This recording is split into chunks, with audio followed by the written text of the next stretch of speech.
Dilansir dari Kombisa.com pada tanggal 23 Februari tahun 2022 kemarin, Kemenpan RB tetapkan batas usia maksimal honorer untuk bisa diangkat menjadi PNS. Saat ini, pemerintah menetapkan persyaratan tertentu untuk honorer yang akan diangkat menjadi PNS pada seleksi penerimaan CPNS di tahun 2022 dan tahun 2023. Ada 4 kategori tenaga honorer, yakni honorer guru, tenaga kesehatan, tenaga penyuluh pertanian, perikanan, peternakan, dan tenaga teknis. Tentunya harus memenuhi syarat masa kerja terlebih dahulu dalam proses pengangkatan menjadi PNS. Jika masa kerjanya tidak masuk dalam 4 skema persyaratan yang sudah ditentukan oleh pemerintah, maka honorer tersebut tidak akan bisa diangkat menjadi PNS. Dalam persyaratan yang ditetapkan oleh pemerintah, ada syarat minimal dan syarat maksimal untuk masa kerja 4 kategori tenaga honorer tersebut. Syarat minimalnya yaitu usia masa kerjanya adalah 1-5 tahun secara terus-menerus. Secara terus-menerus ini artinya seorang honorer yang bekerja tidak terputus selama 1 hingga 5 tahun. Namun, jika honorer tersebut dalam jangka waktu 1 hingga 5 tahun itu bekerja terputus-putus, maka tidak masuk skema pengangkatan menjadi PNS.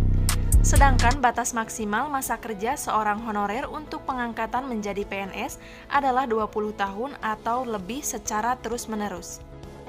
Adapun untuk honorer yang bisa diangkat menjadi PNS, yaitu ada 4 jenis tenaga honorer yang akan diangkat menjadi PNS melalui seleksi CPNS. Di antaranya yaitu yang pertama tenaga guru, kedua tenaga kesehatan, ketiga tenaga penyuluh pertanian, perikanan, peternakan, dan yang keempat tenaga teknis yang sangat dibutuhkan oleh pemerintah. Selanjutnya, syarat honorer diangkat menjadi CPNS. Berikut adalah syarat dan batas usia serta masa kerja honorer yang bisa diangkat menjadi PNS. Mengacu pada Peraturan Pemerintah Nomor 48 Tahun 2005, yang pertama tenaga honorer yang berusia maksimal 46 tahun dan mempunyai masa kerja 20 tahun atau lebih secara terus-menerus. Kedua, tenaga honorer yang berusia maksimal 46 tahun dan mempunyai masa kerja 10-20 tahun secara terus-menerus. Ketiga, tenaga honorer yang berusia maksimal 40 tahun dan mempunyai masa kerja 5-10 tahun secara terus-menerus. Keempat, tenaga honorer yang berusia maksimal 35 tahun dan mempunyai masa kerja 1-5 tahun secara terus-menerus. Untuk pengangkatan akan diprioritaskan bagi tenaga honorer dengan usia paling tinggi atau masa pengabdian paling lama. Untuk kriteria lama masa pengabdian tidak diberlakukan bagi pegawai honorer tenaga dokter yang telah atau sedang bertugas di unit pelayanan kesehatan milik pemerintah.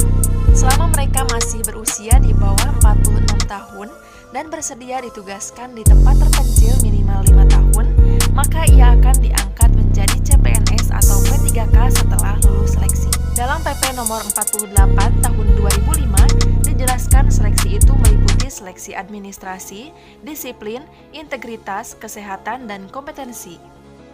Seleksi ini akan diberlakukan bagi semua pegawai honorer yang ingin diangkat menjadi CPNS maupun P3K.